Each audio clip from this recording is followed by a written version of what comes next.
আসসালামু আলাইকুম। পঞ্চম শ্রেণীর বৃত্তি প্রত্যাশী শিক্ষার্থীরা, আজকে আমি তোমাদের দেখাবো তোমাদের যে শর্ট কম্পোজিশন এবং তোমাদের লেটার মানে পুরো মানবন্টনটা নূতনভাবে এবং কিভাবে তুমি সম্পূর্ণ মার্কসটা পাবে।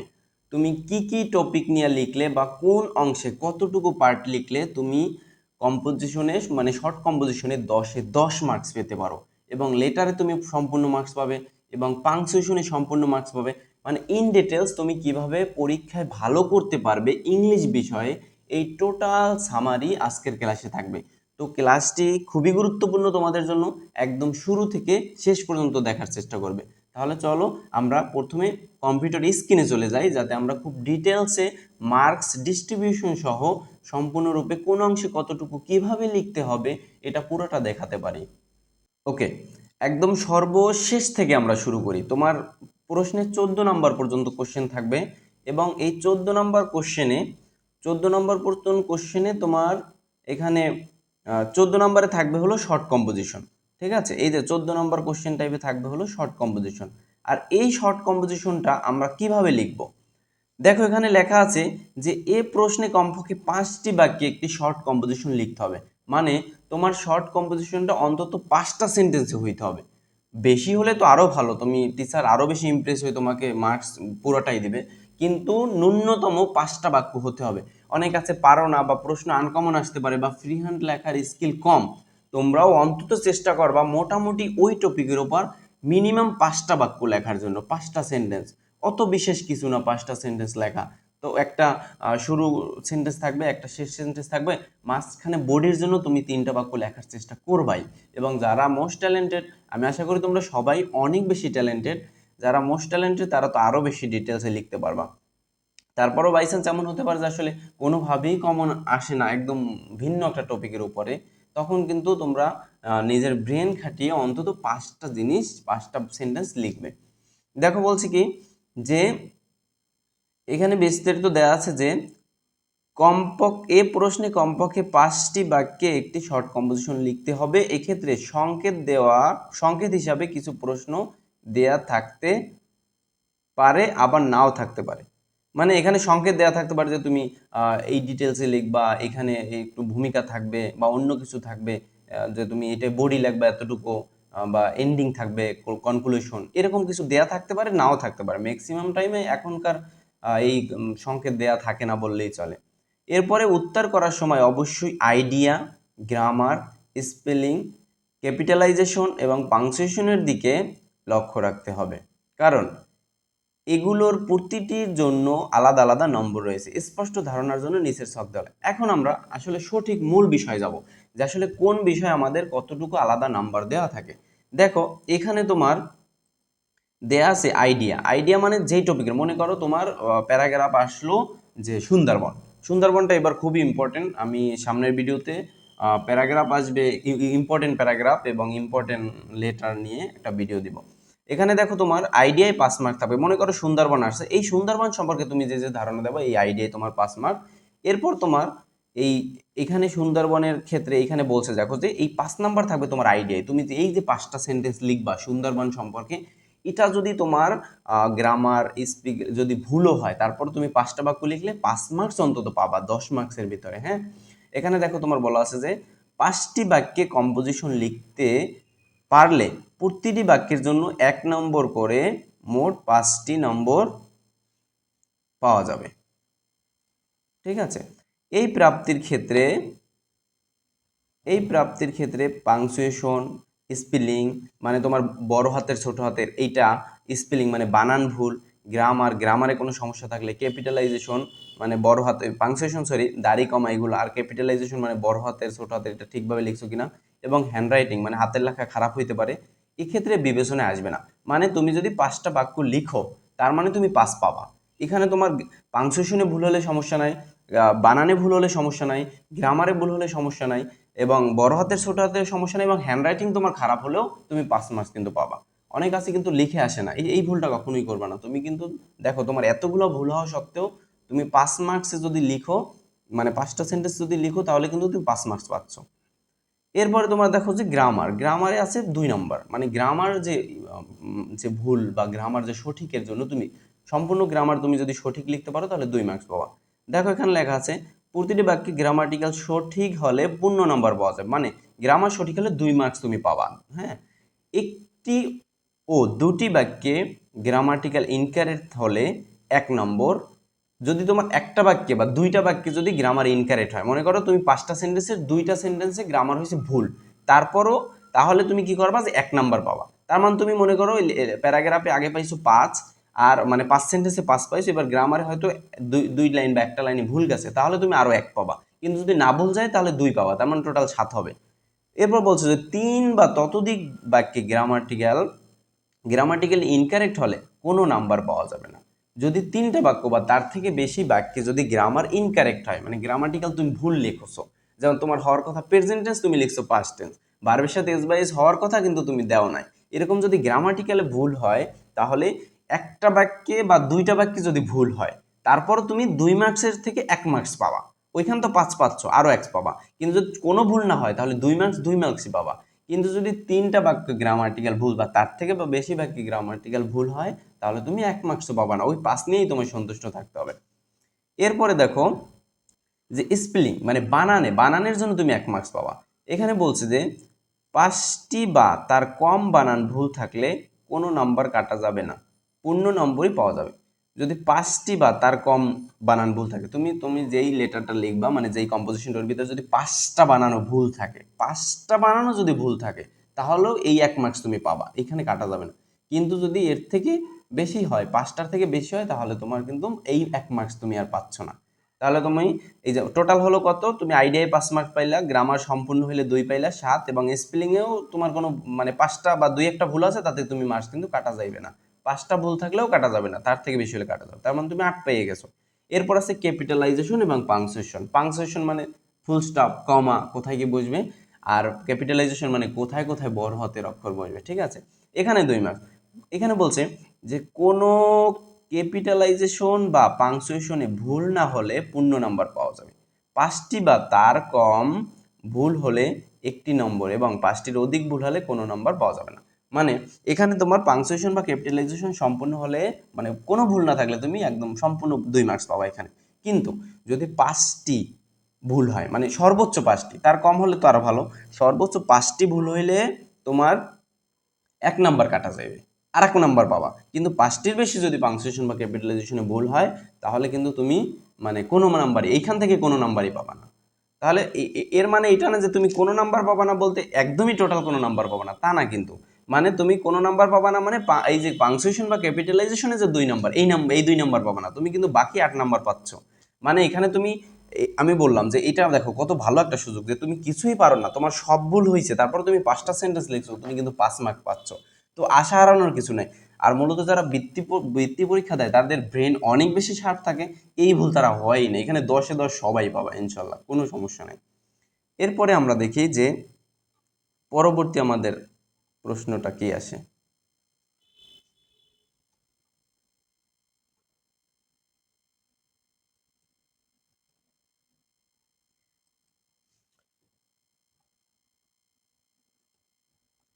আচ্ছা, 13 নম্বর। 13 নম্বরে আছে লেটার, অ্যাপ্লিকেশন, ইমেল। এখানে বলছে যে পরীক্ষায় প্রদত্ত পরিস্থিতি ও সূত্র অনুযায়ী কোনো ব্যক্তিগত পত্র, মানে ইনফর্মাল লেটার বা ইমেল, মানে একটি ব্যক্তিগত পত্র, ইনফর্মাল ইমেল বা একটি আবেদনপত্র লিখতে হবে। পত্রে অবশ্যই হেডিং, মানে হেডিং এর ক্ষেত্রে তোমার ডেট থাকতে হবে, গ্রেটিংস বলতে কোনটা, যেমন ডিয়ার, শুভ, হ্যাঁ এরকম গ্রেটিংস থাকতে হবে। তারপর বডি থাকতে হবে, যে কোন বিষয় তুমি লিখতে চাও। ক্লোজিং থাকতে হবে, যেমন শেষে আমরা অ্যাপ্লিকেশন বা চিঠিতে কিন্তু আমরা অ্যাপ্লিকেশনে একটা আইডিয়ার ফর দিয়ে ক্লোজিংটা নিই, এবং হলো তোমার চিঠিতেও কিন্তু যে নো মোর টুডে, হ্যাঁ বেস্ট রিগার্ড, এইগুলো বলে আমরা যে চিঠিটা মানে ক্লোজিং করি। এবং সিগনেচার, এবং মানে তোমার সিগনেচার নেম অথবা নেম, চিঠি হলে তোমার বডি থাকতে হবে। হ্যাঁ, এখানে বলছে যে পত্রের মূল বক্তব্যের বডিতে কমপক্ষে 6টি বাক্য লিখতে হবে। দেখো এর আগে তুমি কম্পোজিশনে, ওটা যাতে শর্ট কম্পোজিশন, এই জন্য কমপক্ষে 5টি লিখতে হবে। আর এইখানে তোমার এই যে বডিতে অন্তত 6টা বাক্য লিখতে হবে। এটা কিন্তু তোমাদের মাথায় থাকতে হবে, যে না আমি একটু লেখা গেলাম তাহলে না, তুমি সবকিছু ইন ডিটেলসে যখন জানবা, তখন কিন্তু দেখবা যে তুমি সত্যিকার ভাবেই তুমি একদম পূর্ণাঙ্গ মার্কস পেয়েছো, কারণ তুমি ওদের সম্পূর্ণ সিলেবাসটা কমপ্লিট করেছো। তুমি এখানে বডিতে মূল বক্তব্যে 6 বাক্য লিখবা, চিঠি হোক বা লেটার হোক। সেক্ষেত্রে 6 বাক্য লিখলে তোমার এই মানে ওদের ক্রাইটেরিয়াটা কিন্তু পূরণ হয়ে যাবে এবং তুমি কিন্তু পূর্ণাঙ্গ মার্কস পাবা। ওকে, এখানে একটা বিষয় আছে যে অনেকে অ্যাপ্লিকেশন শুরু করে কিন্তু আসলে শেষ করে না, মানে ক্লোজিং একটা বিষয় আছে। অ্যাপ্লিকেশন লেটার যে লেখাই হোক, তুমি শুরু করছো এবং অনেক দূর পর্যন্ত গেছো, এরপর আর তোমার কিছু মনে নাই, ঠিক আছে, এমন হইতেই পারে, ভেঙে পড়ার কিছু নাই। একটা নম্বর, একটা মানে পর্যায়ে, মানে যে কোনো একটা টপিক দিয়েই যে তোমার ভিত্তি আটকে যাবে বিষয়টা এমন না, তুমি ভেঙে পড়বে না। তুমি ওইভাবে না রেখে মনে করার চেষ্টা করবা, লেখার চেষ্টা করবা, তারপরে যদি না থাকে তুমি ক্লোজিংটা অবশ্যই করবা। মানে একটা বিষয় বুঝছো তো, মানে ক্লোজিং করলে বোঝা যায় যে সম্পন্ন হয়েছে, মানটা একটু খারাপ হোক সমস্যা নাই, তারপরে তুমি কিন্তু শেষ করেছো। কিন্তু তুমি যতই ভালো মানের লেখো, তুমি শেষ করো না, মানে ক্লোজিং একটা প্যারাগ্রাফ বা একটা লেটার বা একটা রচনা তুমি শেষ করো না, যতদূর মনে ছিল অতদূর পর্যন্ত লিখছো, শেষে কোনো মানে শেষ করো না, তাহলে কিন্তু অসম্পূর্ণ থেকে গেল। তুমি কিন্তু কখনোই এখানে 10-এ 10 পাবা না। তুমি যদি ক্লোজিং করো, তোমার যত খারাপই হোক তুমি 7-8 অবশ্যই পাবা, কিন্তু তুমি যদি মাঝপথে ছেড়ে যাও তুমি 5-এর বেশি পাবা না। এই জন্য এটা মাথায় রাখবা যে যখনই তুমি একটা জিনিস মানে এন্ডিং করবা, মানে তুমি যখন যে পর্যন্ত মনে আসে না, তারপর থেকে তুমি যদি মনে করার চেষ্টা করবা, দুই এক বাক্য লেখার চেষ্টা করবা, না আসলে তুমি ক্লোজিং মানে উপসংহারটা বা ক্লোজিংটা টানবা সকল ক্ষেত্রে, ঠিক আছে। এরপরে আমরা দেখি, এরপরে 12 নম্বরে আছে আমাদের এই যে complete the sentences using correct form of verbs, মানে রাইট ফর্ম অফ ভার্বস। এই রাইট ফর্ম এখানে বলছে এই প্রশ্নে 5টি শূন্যস্থান সহ একটি প্যাসেজ অথবা 5টি আলাদা আলাদা বাক্য দেওয়া থাকবে। মানে একটা প্যাসেজ দেওয়া থাকতে পারে যেখানে 5টা শূন্যস্থান, যেমন রিয়ান মাসুক নিয়ে একটা প্যাসেজ, এরকম এখানে 5টা গ্রামাটিক্যাল রং দেওয়া থাকবে, রাইট ফর্ম অফ ভার্বস, তুমি এটা কারেক্ট করবা। অথবা আলাদা আলাদা 5টা বাক্য দেওয়া থাকতে পারে যে বাক্য একটার সাথে আরেকটা কোনো সম্পর্ক নাই, এরকম থাকতে পারে। শূন্যস্থানগুলোর পাশে ব্র্যাকেটে ভার্ব দেয়া থাকবে, শিক্ষার্থীদের ভার্ব এর সঠিক রূপটি লিখতে হবে। মোট নম্বর 5। আচ্ছা, এটা তো তোমরা সবাই বুঝছো মোটামুটি, এটা নিয়ে কোনো সমস্যা নাই। এরপরে 11 নম্বরে আছে হলো fill up form of feel in the blanks. এটা তুমি আমরা এটা এটা এটা তোমরাও জানো, এখানে মানে কার্ডিনাল নাম্বার এবং অর্ডিনাল নাম্বার লিখতে হবে। এখানে বলছে যে এই প্রশ্নে তুমি দিনের কোন কোন কোন অংশে কি করেছো তা গ্যাপ হিসেবে দেয়া থাকবে, উত্তরে শুধু সময়গুলো লিখতে হবে। হ্যাঁ, অথবা কার্ডিনাল মানে সময়, তুমি 5টার সময় উঠছো, 6টার সময় এটা করছো, 7টায় ব্রেকফাস্ট করছো, এরকম 9টায় স্কুলে গেছো, এই বিষয়গুলো। এবং কার্ডিনাল অর্ডিনাল নাম্বার দেওয়া থাকতো যে ফার্স্টে তুমি এটা করছো, সেকেন্ডলি এটা করছো, এই আর কি। এরপর ফিল আপ দ্য ফর্ম, এখানে এখানে অথবা ওইটা আসবে অথবা এটা আসবে, যে এক্ষেত্রে পঞ্চম শ্রেণীর শিক্ষার্থীদের উপযোগী কিছু সাধারণ মানের ফর্ম দেয়া থাকবে, যেটা খুবই সোজা, মানে ইংলিশ টপিকের ভিতর যদি একটা কোনো সোজা টপিক হয়ে থাকে সেটা হলো এই ফর্ম পূরণ করা। যেখানে তোমার একটা ফর্ম পূরণ করতে বলে, তুমি একটা লাইব্রেরি কার্ড করতে চাও বা তুমি একটা এক জায়গায় ভর্তি হতে চাও, যেখানে তোমার নাম, তোমার বাবার নাম, রোল এবং মানে তুমি জন্ম তারিখ, ঠিকানা, এগুলো দিতে হয়। মানে খুব ইন্টারেস্টিং একটা বিষয় এই টপিকটা। এরপরে দেখি 10 নম্বরে পাংচুয়েশন অ্যান্ড ক্যাপিটালাইজেশন। এটা তো আমরা সবাই জানি। এই প্রশ্নটিতে কমপক্ষে 10টি পাংচুয়েশন মার্কস বা ক্যাপিটাল ভুল ব্যবহার দেয়া থাকবে, শিক্ষার্থীদের সঠিকভাবে লিখতে হবে এবং মোট নম্বর 5, মানে প্রত্যেক 2টা সঠিক করার জন্য তুমি 1 মার্কস পাবা। এখন একটা বিষয় যে অনেকে পাংচুয়েশন বা ক্যাপিটালাইজেশন লিখলো, মনে হইলো যে তারা সঠিক লিখছে। একটা বিষয় খেয়াল রাখবা, তুমি সঠিক লিখছো, তুমি দেখবা যে তুমি 10টা সঠিক লিখছো কিনা, মানে পাংচুয়েশন এবং ক্যাপিটালাইজেশন মিলিয়ে তোমার 10টা হয়েছে কিনা। এখানে 10টা লেখার কথা বলছে, মানে 10টা দেওয়া আছে, তুমি লেখার শেষে গুনবা যে তুমি 10টা সঠিক করেছো কিনা। যদি 7টা করে থাকো, 8টা করে থাকো বা 9টা করে থাকো, তাহলে বুঝবো যে আরও একটা ভুল আছে যেটা তুমি কারেকশন করতে পারো নাই। আবার ভালো করে চোখ বুলাবা এবং তুমি ওইটা খুঁজে বের করবা, ঠিক আছে। এরপরে 9 নম্বর আছে রিঅর্ডারিং ওয়ার্ডস বা সেন্টেন্স। ঠিক আছে, এটা হলো যে জাস্ট রিঅ্যারেঞ্জ, আমরা পড়ছি যে এলোমেলো করে দেয়া থাকবে। হ্যাঁ, এটা এটা একটা স্টোরি এলোমেলো করে দেয়া থাকতে পারে, যেটা মিনিংফুল একটা গল্পের মতো, অথবা কিছু সেন্টেন্স এলোমেলো করে দেয়া থাকতে পারে। বলছে যে বাক্যের শুরুতে ক্যাপিটাল লেটার ও শেষে যথোপযুক্ত পাংচুয়েশন মার্কস বসাতে হবে। বাক্যের শেষে যদি একটু প্রশ্নবোধক টাইপের প্রশ্ন হয় সেটা দিতে হবে, ফুল স্টপ হলে ফুল স্টপ, আবার এক্সক্লামেশন মার্কস হলে সেটা দিতে হবে, এবং শুরুতে অবশ্যই ক্যাপিটাল লেটার লিখতে হবে। এখন তোমার এলোমেলো করে লেখা, মনে করো ওই ফার্স্ট যে ওয়ার্ডটা হবে সেটা হলো মাঝখানে পড়ছে, তাহলে ওইটা তো অবশ্যই ছোট হাতের হবে। যেমন small is a, Bangladesh country এরকম লেখা আছে, তোমার শুরুতে বসবে কি বাংলাদেশ, তাহলে বাংলাদেশ মনে করো মাঝখানে লেখা, এই জন্য ছোট হাতের লেখা আছে, তুমি এটা শুরুতে যখন আনবা তখন কিন্তু তোমার এটা ক্যাপিটাল লেটার আনতে হবে, এটা মাথায় রাখতে হবে, ঠিক আছে। এরপর দেখো ডাব্লিউএস কোশ্চেন, এই ডাব্লিউএস কোশ্চেনগুলো তো আমরা মোটামুটি পরিচিত আছি, যে ডাব্লিউএস কোশ্চেন কিছু ওয়ার্ড আন্ডারলাইন করা থাকবে, ওইখান থেকে who, what, when, where, why, which, how, এই সব শব্দ দিয়ে ডাব্লিউএস কোশ্চেন তৈরি করতে হবে। এগুলো নিয়ে ভিডিও বানাবো, অবশ্যই তোমরা আমাদের সাথেই থাকো। এরপর তোমার 7 নম্বরে আছে হলো সাফিক্স প্রিফিক্স, এটা আমরা সবাই জানি যে সাফিক্স প্রিফিক্স 6টি শূন্যস্থান উপযুক্ত সাফিক্স ও প্রিফিক্স, এখানে 6 মার্কস।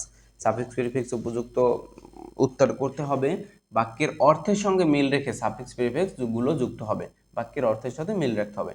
অথবা এই 7 নম্বরে আর একটা টপিক হয় সাফিক্স প্রিফিক্স আসবে, অথবা আসবে হলো আর্টিকেল। আর্টিকেল সম্পর্কে আমরা জানি এবং আরও আমাদের ক্লাস নিব, তো কোনো সমস্যা নেই, আমাদের সাথেই থাকবে সবাই। এরপর 6 নম্বরের কোশ্চেনে থাকবে তোমার আইডেন্টিফাই পার্টস অফ স্পিচ, ঠিক আছে, কোন পার্টস অফ স্পিচ সেটা চিহ্নিত করতে হবে। আমাদের এই সকল টপিকগুলো ধরে ধরে আমরা ক্লাস নেব, আমাদের চ্যানেলে সবাই সাথেই থাকো। এখানে পার্টস অফ স্পিচ নাউন হবে নাকি প্রোনাউন হবে এগুলো থাকবে 6 নম্বরে। এই 6 নম্বরে আর একটা টাইপ আছে, সেটা হলো যে এখানে টেন্স মানে চেঞ্জিং সেন্টেন্স, টেন্স মানে চেঞ্জ করতে হবে, টেন্স পরিবর্তন করতে হবে। এটা দুইভাবে হইতে পারে, একটা হলো যে তোমার এক আলাদা আলাদা বাক্য হইতে পারে, যে 5টা বাক্য করো, এই 5টা বাক্য থেকে টেন্স পরিবর্তন করো, অথবা একটা প্যাসেজ আকারে হইতে পারে যেখান থেকে বাক্য পরিবর্তন করো। এরপর আছে 4 ও 5 নাম্বার, যেটা আনসিন থেকে আসবে। আমরা আনসিনের ইম্পর্টেন্ট আনসিনগুলো সাজেশন দিব অবশ্যই, এই চ্যানেলে এই পেজের সাথে যুক্ত থাকো। এই আনসিনে তোমার 4 নাম্বার আসবে যে fill in the blanks with the appropriate word from the box, এই বক্স থেকে সঠিক বাক্য নিতে হবে। এখানে বলছে যে পরীক্ষায় শূন্যস্থান সহ 5টি বাক্য দেওয়া হবে, শূন্যস্থান সমূহ পূরণের জন্য উপযুক্ত শূন্যস্থান উপযোগী 5টি ওয়ার্ডের সঙ্গে আরও 3টি ওয়ার্ড এর তালিকা দেওয়া হবে। উত্তরপত্রের প্রশ্নের ক্রম অনুযায়ী উত্তরগুলো লিখতে হবে। শূন্যস্থান পূরণের জন্য তালিকায় প্রদত্ত একাধিক শব্দ একটি গ্যাপের জন্য উপযুক্ত মনে হতে পারে, সেক্ষেত্রে সর্বাধিক উপযুক্ত ওয়ার্ডটি বেছে নিতে হবে। মানে এখানে বলছে যে পাঁচটার সাথে তো 5টা বাক্য, কিন্তু 8টা দেওয়া থাকবে, আরও 3টে এক্সট্রা দেওয়া থাকবে।